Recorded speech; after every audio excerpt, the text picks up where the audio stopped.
All right, let's pull it back a little bit. Okay. That is how you get the engine out, well, the block anyway, without taking the transmission or axles out.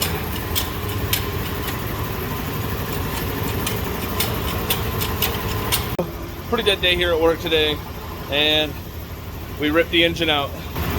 So I really wanted to do it without taking the transmission out, and especially without taking this whole front clip off, because that is just a pain in the butt by itself.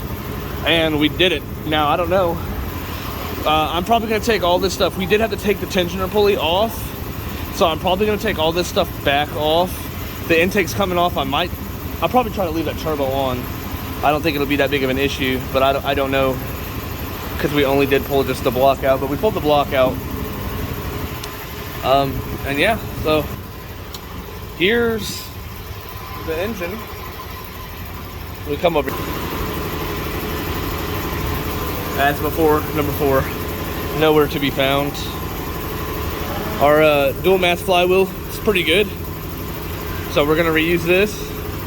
I don't know if this, I'm sure it is the original one from 2012, but I'm not 100% sure. Hell, I don't even know if that thing's gonna run. So we just installed the pilot bearing.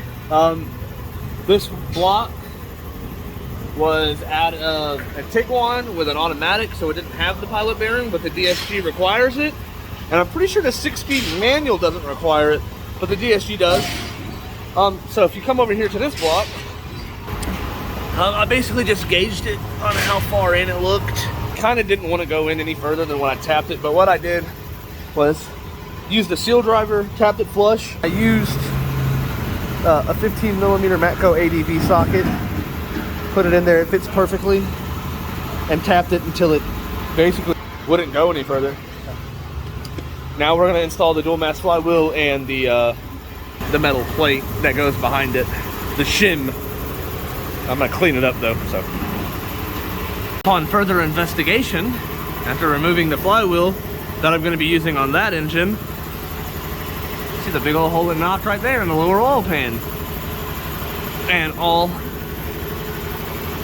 parts of oil pan, possibly piston or connecting rod.